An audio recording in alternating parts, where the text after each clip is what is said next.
Usually when we open a file on a crime from nearly 2 decades ago, it feels like history. It feels settled. Right. You blow the dust off the jacket, you look at the sepia-toned photos, and you feel a safe distance from it. But then you get a case like this one, Mm-hmm. a case where even now, in 2026, 18 years later, the ripples are still hitting the shore. We really are. We are looking at a story today that is arguably the patient zero of the true crime social media era. It has everything. Mm-hmm. Religion, a picture-perfect salesman, a photographer with a secret life. And a shower stall in Mesa, Arizona that became the center of a global spectacle. A spectacle is the right word. It really is the case that changed how we consume justice. We are talking, of course, about the murder of Travis Alexander and the conviction of Jodi Arias. Right. But our mission today isn't to just rehash the tabloid headlines you've probably seen on, cable news reruns. You want to go deeper. We do. We have a massive stack of documents here. Autopsy reports, the unredacted court transcripts, the psychological evaluations, and yes, updates from the Arizona Department of Corrections as recent as this year, 2026. We want to understand the mechanics of this deception. The mechanics, yes. How does a relationship start with a baptism and end with what the prosecutor called a slaughter? That's the question. And that word slaughter isn't being used lightly. We're going to get into the forensics later. And they are. Well, they're heavy. They're extremely heavy. But I want to start with the why. Okay. Because on paper, these two people, they look like they were living a clean, aspirational life. So take us back to the beginning. Who was Travis Alexander before he became a victim? That's a crucial point. Because in stories like this, the victim often gets reduced to just a prop in the killer's narrative. And that's exactly what the defense tried to do. So, to understand Travis, you have to look at where he came from versus where he ended up. He was born in 1977 in Riverside, California, and his start in life was, it was brutal. Brutal how? His father died when he was young, his background was incredibly unstable, and he was raised largely by his grandmother. He came from a place of real scarcity and trauma, but by June 2008, he had completely reinvented himself. He built a new life. A whole new life. He was living in Mesa, Arizona, which is, a heavily Mormon community. And he was a rising star at a company called Prepaid Legal Services, or PPL. PPL is a network marketing company, right? Mm-hmm. So high energy sales tactics, be your own boss type of stuff. Exactly. A multi-level marketing setup. And Travis was good at it. He wasn't just a participant. He was a poster child for it. He was a motivational speaker. So he was charismatic. Very. He traveled the country telling people they could change their lives, probably because, he felt he had changed his own. He even had this alter ego he created for stand-up comedy routines called Eddie Snell. Eddie Snell. That's interesting. What was that about? Yeah, it was this character he'd do at company events and things. It speaks to someone who enjoyed the spotlight, who wanted to make people laugh. He was a guy who was constantly projecting success and positivity. And religion was a huge part of that projection. A massive part. He was deeply embedded in the Church of Jesus Christ of Latter-day Saints. He wasn't just a member, he was a leader, someone others looked up to in the singles ward. He had this aura of the American dream achieved. But looking at the witness statements in the text logs, there's a real dissonance there. You had this devout, clean-cut leader, but then behind closed doors, there's this chaotic, sexually charged energy. Yes. It feels like he was compartmentalizing his life pretty severely. That contradiction is the absolute key to this entire case. Travis was living in two worlds. You have the world of the Sunday service and the motivational seminar, and then you have the private world of his desires. The public saint and the private sinner. And that friction between the public image and the private life is exactly where Jodi Arias inserted herself. She was born in 1980 in Salinas, California. High school dropout, left in the 11th grade. So a bit of a drifter. You could say that. She was working odd jobs, trying to make it as a photographer. They met at a PPL conference in Las Vegas in September 2006. Vegas seems like the appropriate backdrop for a gamble like this. Yeah. But it moved fast, didn't it? This wasn't casual, let's grab coffee scenario. Oh, not at all. It was incredibly intense, almost immediately. And here's the first chameleon moment we really need to flag. Okay. Jodi Arias didn't just date Travis. She became what Travis wanted. She investigated his faith, she read the Book of Mormon, and in November 2006, just 2 months after meeting him, she converted to Mormonism. Wow, 2 months. 2 months. And not only that, Travis himself baptized her. That is a massive psychological hook. If you are a devout person and you bring someone into your faith, you aren't just a boyfriend anymore. No. You're a mentor. You're a spiritual guide. It raises the stakes of the relationship immensely. Precisely. It creates a bond that is much harder to break than just, we went to dinner a few times. It intertwines their souls, in a theological sense. So the relationship is founded on this really intense spiritual connection. It is. They officially started dating in February 2007, but it was geographically and emotionally messy. She was in California, he was in Arizona. She eventually moved to Mesa to be near him, realized it wasn't working, then moved back to Eureka, California. So it was volatile from the start. Completely. It was the classic on-again, off-again toxic cycle. They would break up but still hook up. They would fight but then have these marathon phone calls that lasted for hours. And his friends saw right through it. I was reading the statements from the inner circle of friends, people like Dave Hall and Sky Hughes. And they weren't just annoyed by her, they were alarmed. Alarmed is the right word. They described her as molding herself too forcefully into his life. How so? She would show up uninvited. She would be listening at doors. There was a sense that she was studying him rather than loving him. Like she was gathering intelligence. That's a good way to put it. But there is one specific piece of evidence from the pre-murder timeline that I think explains the dynamic better than anything else. It's an email exchange involving Chris Hughes, a close friend of Travis. I have that right here. Yeah. This is the infamous sociopath email. It's just chilling when you read it now. It really is. So Chris Hughes tells Travis, look, you need to stay away from her. Hughes actually warns Jodi that she's going to get her heart broken because Travis isn't serious about her. Right. Hughes is trying to intervene, trying to be the rational voice, the good friend, and Travis gets defensive. He replies to Hughes, defending Jodi, but then he drops this line about himself. Yeah, he writes, quote, I am a bit of a sociopath. I am a bit of a sociopath. What a wild thing to put in writing about yourself. Do you think he meant it clinically? Like, was he diagnosing himself? I think likely not clinically. In the context of the email, it reads more like he's admitting to that compartmentalization we talked about. He's saying, I can detach emotionally. I can sleep with her and not love her. I can play the part. He was trying to sound in control to his friend. He was trying to say, don't worry, I'm using her. She's not trapping me. But the defense, of course, they ran with that. They absolutely did. They used that sentence to try and paint him as a monster, as a literal clinical sociopath. And the defense really leaned into that ambiguity. They argued he was abusive, that he was the predator, but the prosecution argued that Jodi was the manipulator who wouldn't let go. And then we have the tape.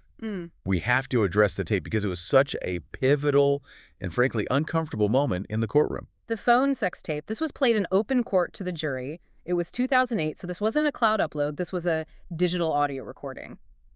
In it, you hear Travis fantasizing about some very aggressive scenarios. Right. Tying her to a tree, using a wooden paddle, things of that nature. It's explicit. Very explicit. And Jodi's response isn't fear. She doesn't say, Travis, stop, you're scaring me. She says, that is so debasing. I like it. That is so debasing. I like it. It complicates the narrative, doesn't it? It does. Massively. Because the defense says, look, he's a violent misogynist who wanted to hurt her. But the prosecution says, no, this is consensual role play between two adults who are exploring a specific kink. That sounds like they were feeding off each other's dark energy. Exactly. And that's the gray area where the defense wanted the jury to live. They wanted them to think, well, maybe the relationship was just so twisted that violence was inevitable. They wanted to muddy the waters. But the problem for the defense is that while relationships can be gray, forensic science is, well, it's pretty black and white. It is. And when we get to June 4, 2008, the ambiguity evaporates. It evaporates completely. So let's walk through that day. Yeah. June 4. Travis Alexander is a guy who lives by his schedule. He's got a trip to Cancun coming up for PPL, a big company retreat. He's excited. But he misses a conference call that evening. That was the first red flag for his colleagues. Travis didn't miss calls. He was the guy who led the calls. But no one went to the house immediately. The story of what happened inside that house wasn't told by witnesses. It was told by a silent witness. A Canon PowerShot digital camera. Yes. This is the part that feels like a movie script, but it's real life. Yeah. They found the camera in the washing machine, right? Yes. It had been run through a wash cycle with bleach, likely in an attempt to destroy the evidence. Jodi Arias likely threw it in there with the bloody clothes before she left. So a deliberate act of destruction. Oh, absolutely. But memory cards are surprisingly durable. The police were able to recover deleted images. And the timestamps on these photos give us a minute-by-minute account of the murder. It's a storyboard of a killing. A storyboard. That's a powerful way to put it. Yeah. So walk us through the timeline. What does the camera see? It starts in the early afternoon, around 1:40 p.m. We see photos of Travis and Jodi. They are in the bedroom. They're naked. They're posing. It looks like a couple having fun, being intimate. So no sign of a fight at this point. No sign of distress on his face at all. He looks happy, relaxed. So at 1:40 p.m., everything is seemingly fine. They were just hanging out, taking pictures. Seemingly. Then there's a gap. The next crucial timestamp is 5:29 p.m. We are now in the bathroom.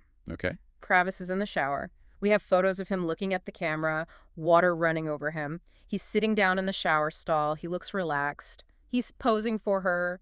He trusts the person holding the camera. That's the last photo of him alive. That's the last clear photo of him alive and conscious. And then?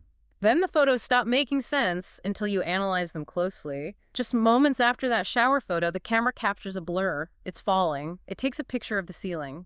And then it captures a picture of a subject, believed to be Travis, on the bathroom floor, bleeding profusely. It went from a photo shoot to a murder scene in seconds. In the blink of an eye. And the autopsy report tells us what happened in those seconds. It wasn't a quick death. It was an obliteration. Travis sustained 27 stab wounds. 27. It's hard to even wrap your head around that number. It's almost impossible. It suggests a level of rage that goes beyond just, I want you dead. It's, I want to erase you. It's what criminologists call overkill. It's personal, it's frenzied. The wounds were mostly to the back and the torso, suggesting he was turning away or trying to crawl away. So he was trying to escape. He was. But that wasn't all. His throat was slit from ear to ear. And when I say slit, I mean deep. The medical examiner, Kevin Horn, testified that the jugular vein, the carotid artery, and the windpipe were all severed. The knife actually hit the spine. My God. That wound alone was fatal. And there was a gunshot. A gunshot wound to the forehead, small caliber, a .25 ACP round. This brings up the biggest forensic debate of the trial. The sequence of the wounds. Why did they spend so much time arguing about whether he was shot first or stabbed first? It seems like a minor detail, but it wasn't. It matters for sentencing. It matters for the cruelty aggravating factor. Okay, explain that. The defense wanted the jury to believe that Jodi panicked, brought the gun for protection, and shot him when he attacked her. If he was shot in the head first, he likely would have been unconscious or dead instantly. So he wouldn't have suffered. Exactly. Yeah. The stabbing would have been post-mortem.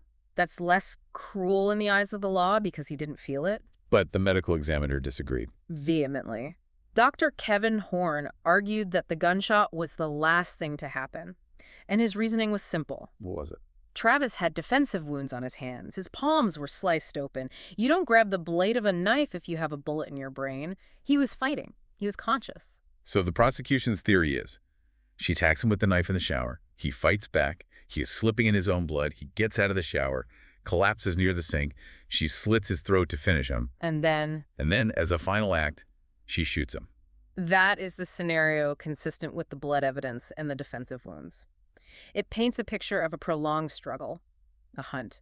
He was alive and terrified for a significant portion of the attack. It's horrifying.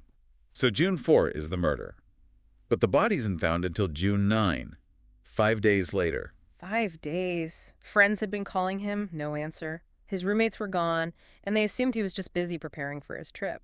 Finally, a group of friends Alexander's family in Mesa go to the house. I had a bad feeling. A very bad feeling. They find a key to the master bedroom.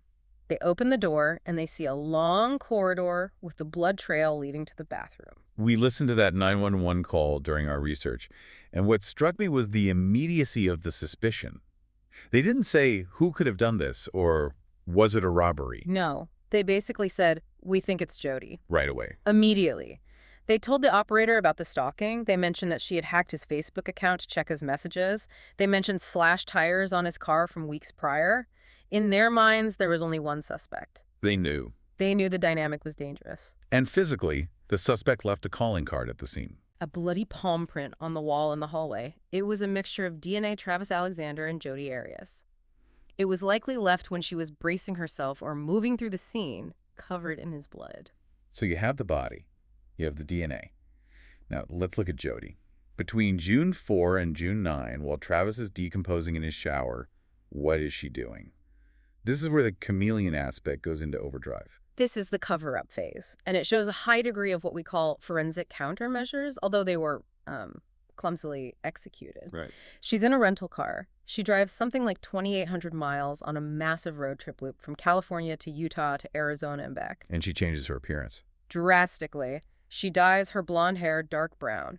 And when she meets up with a new love interest, a man named Ryan Burns in Utah, just 24 hours after the murder, she has bandages on her hands. Bandages on her hands, that's suspicious immediately. What was the excuse? She told him she was working at a restaurant called Margaritaville and broke a glass while waiting tables. A specific detail. Margaritaville. A very specific lie, which didn't exist in the town she claimed to be in. It was a complete fabrication. But he wouldn't know that at the time. No, Ryan Burns didn't know that. They actually made out. They held hands while her hands were cut from stabbing her ex-boyfriend 27 times. It's chilling behavior. The level of dissociation is it's off the charts. It truly is. And let's talk about the rental car. This was a whole subplot in the trial. It was. When she returned the car, the floor mats were missing. The seats had red stains. She had tried to clean them, possibly with peroxide or a harsh cleaner. So she knew there was evidence in the car. She knew. The police couldn't get a perfect DNA match from the car because of the cleaning, but the inference was obvious. She was cleaning a crime scene on wheels. She had tracked blood into the vehicle. So she's arrested in July 2008. And this is where the legal saga begins. If you're a defense lawyer and your client has a bloody palm print at the scene, you have a hard job. Yeah. But Jodi made it harder by changing her story. Not once, but 3 times. This is what destroyed her credibility. Let's look at the evolution. Story 1. Total denial. She told Detective Flores, "I wasn't in Mesa. I haven't seen Travis since March. I don't know what you're talking about." Just a flat-out lie. A complete lie. She played the innocent, confused ex-girlfriend. Hard to maintain when your DNA is literally on the wall. Exactly. So when the forensic evidence comes back and she realizes she can't deny being there, she pivots. Story 2. The ninja story. The ninjas. I still can't believe this was a real defense. It's incredible, yes. She admitted she was there, but claimed that 2 intruders masked men and women broke in, killed Travis, and attacked her, but let her live for some reason. She described them in vivid detail. It sounds ridiculous now, but she stuck to this for 2 years. She did. She even gave interviews detailing these imaginary attackers. Yeah. She sent letters to Travis's family claiming she was a victim too. She did. But the physics of the crime scene didn't match. No forced entry, no DNA from other people, no footprints, nothing. So finally, we get story 3, which they took to trial. Self-defense. Self-defense. "I killed him, but I had to because he was abusing me." From a jury's perspective, how damaging is that flip-flopping? It's fatal. Because it tells the jury, "I am willing to lie to your face." It frames the self-defense claim not as the truth, but just as the last available option. It looks tactical, not authentic. Exactly. If it was really self-defense, why didn't you call 911? Why did you invent ninjas for 2 years? The questions just pile up. Right. So let's get to the trial. 2013. The state of Arizona versus Jodi Arias. This wasn't just a trial, it was a cultural event. I remember people skipping work to watch the live stream. It was the first true social media trial. You had HLN coverage 24/7. Nancy Grace was shouting about it every night. You had Twitter hashtags. It was a circus. And the key figures became celebrities. They did. The prosecutor, Juan Martinez, became this folk hero to some. The defense lawyers became villains to the public. It was treated like a soap opera. So the prosecution's theory was first-degree premeditated murder. What was their smoking gun for premeditation? Because proving intent is harder than proving the act itself. They had 2 very strong pieces of evidence for planning. First, the gun. The gun. A .25 caliber handgun was reported stolen from Jodi's grandparents' house in California shortly before the trip.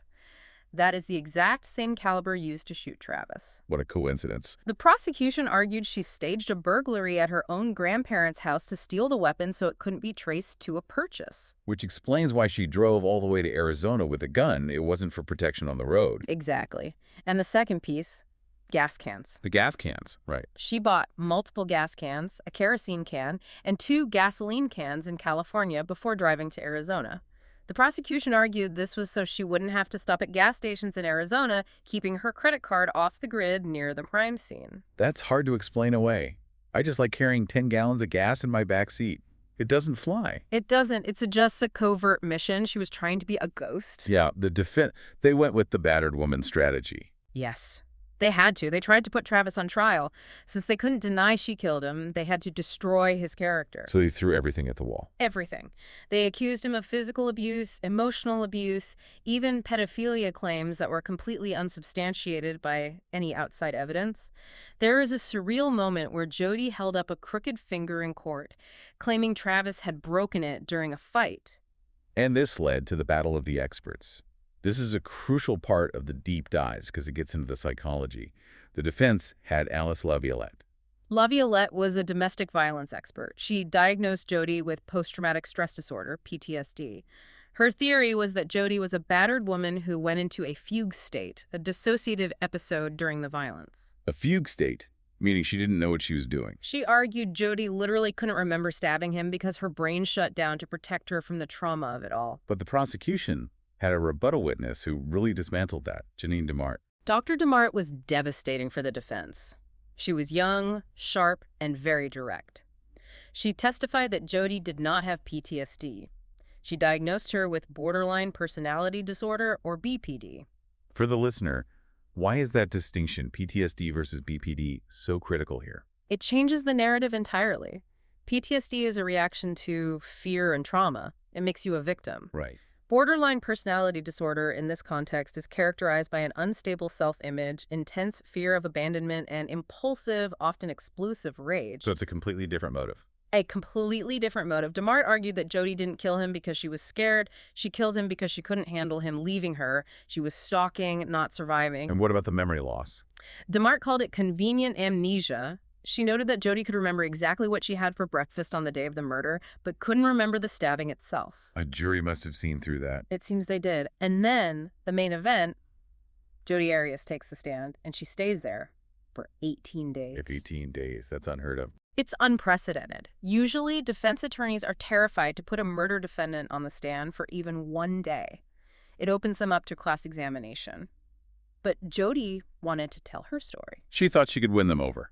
She thought she could charm the jury. She wore glasses. She dressed like a librarian. She was playing a part. Did it work? Quite the opposite. It gave the prosecutor, Juan Martinez, weeks to pick her apart. He would catch her in a lie, and she would have to pivot. The jury saw her get angry. They saw her get snappy. They saw the mask slip. And the foreman's comments after the trial were pretty telling. Yes, the jury foreman later said she was not a good witness. It came off as narcissistic. She wanted to control the room, not tell the truth. So May 8, 2013, the verdict comes down. Guilty of first-degree murder. And the jury was unanimous on premeditation. But interestingly, 7 of them also found her guilty of felony murder, which implies she killed him while committing another crime, likely burglary or kidnapping. Meaning she wasn't supposed to be in that house, or she restrained him in some way. Exactly. It just added another layer of culpability. The scene outside the courthouse. Yeah. It looked like the Super Bowl, people cheering. It was disturbing in a way. It validated the circus critique. You had people cheering for a death penalty case like it was a sport. And that brings us to the sentencing, because this dragged on for years. Right. In Arizona at the time, the jury had to decide on the death penalty. Yes. The aggravation phase was quick. They found the murder was cruel, heinous, and depraved. That made her eligible for death. But they couldn't agree on the sentence. The first penalty phase. First attempt, May 2013, hung jury. 8 voted for death, 4 for life. So they had to retry the entire penalty phase with a new jury. That took until 2015. And the second time? Hung jury again. This time it was 11-1. 11-1 for death. 11 jurors wanted the death penalty. 1 held out for life. That one juror, I remember reading about the fallout from that. It was awful. It was ugly. Her name was leaked. She was doxxed. People posted her address online. She received death threats. Just for doing her civic duty. It was a prime example of the public becoming a mob. They wanted the finale of the TV show, and this woman stood in the way. It showed the dark side of that social media obsession. So because they couldn't agree, the death penalty was off the table? Correct. By Arizona law, if the jury deadlocks twice, the judge has to sentence. But the judge cannot give death. So Judge Sherry Stevens gave her life imprisonment without the possibility of parole. Jodi Arias will die in prison. But before we close the file, we have to talk about her behavior after the verdict. Because Jodi didn't go quietly. No, she never does. Literally minutes after the guilty verdict, she gave an interview to a reporter from FOX 10. I remember this. And she said, "I prefer the death penalty. Death is the ultimate freedom. I don't want to spend the rest of my life in prison." Which sounds like bravado, like she's trying to reclaim power. It was pure manipulation. She was trying to control the narrative again. You didn't beat me. I want this. But weeks later, in court, she was begging for her life, crying. And then there was the T-shirt incident. Oh, God, the T-shirt. In court. In court, she held up a shirt that said "Survivor," claiming she would sell it to raise money for victims of domestic violence. Selling Survivor merch while on trial for stabbing your boyfriend 27 times. It's breathtakingly tone-deaf. It reinforces Dr. DeMarte's diagnosis, doesn't it? It's about being the center of attention. Even as a convicted murderer, she had to be the hero of her own story. She couldn't accept the label of villain. So let's jump to the present day. We have updates from 2026. Where is she? What is her life like now? She is currently housed at the Arizona State Prison Complex, Perryville. Is she in solitary? Maximum security? No. She started in the Lumley unit, which is maximum security. But over the years, her security classification has been downgraded to medium security. Really? Yes. This is fairly standard for inmates who follow the rules, even with life sentences. She works jobs inside the prison. She's integrated into the general population. But she's still litigating, right? I saw a report about a blog post from this year. She's not done fighting. Not at all. In early 2026, a post attributed to Arias surfaced. She is claiming that detectives lost or destroyed exculpatory evidence back in 2008, specifically referencing the computer hard drives and the camera data. So she's trying to get a new trial. She's framing a new appeal based on constitutional violation. 17 years later, she's still trying to rewrite the script. The chameleon never stops trying to change colors. The courts have already reviewed the misconduct claims regarding the prosecutor, and they admitted there was misconduct, by the way. Oh, that's important. It is. The court ruled Juan Martinez's behavior was egregious, particularly his publicity-seeking and how he treated witnesses. But they also said the evidence against her, the DNA, the camera, the lies, was so overwhelming that it didn't change the verdict. So it was misconduct, but not enough to overturn the conviction. That's right. Harmless error, in legal terms. So it's highly unlikely a new appeal will go anywhere, but she keeps the machine running. She still has supporters on the outside who run her social media pages and sell her artwork. It's exhausting. You think about Travis Alexander. He would be almost 50 years old today. Almost 50. He missed his whole life. He missed having a family, missed his career. And yet, the conversation is still about Jodi. That is the tragedy, the true crime complex. The victim gets buried twice, once in the ground and once under the media avalanche created by the killer. Travis becomes a footnote in the Jodi Arias show. So what's the takeaway here? We've gone deep into the forensics, the lies, the psychology. What do we walk away with? I think this case is a mirror. It shows us the mechanics of a singular deception, how Jodi Arias manipulated one man, using his faith and his desires against him. But it also shows us how we, the public, can be manipulated. How so? We turned a tragedy into a soap opera. We bought the art, we clicked the links, we watched the live stream, we became part of the circus. That's a tough question to leave our listeners with. When justice becomes entertainment, do we stop caring about the truth and start caring about the performance? And did the cameras in that courtroom serve justice, or did they just encourage the performance? A question we're still answering in 2026. We see it in every high-profile trial now. The groundwork was laid in Mesa, Arizona. It absolutely A was. sobering thought. Stay curious, stay critical. And we'll see you on the next deep dive.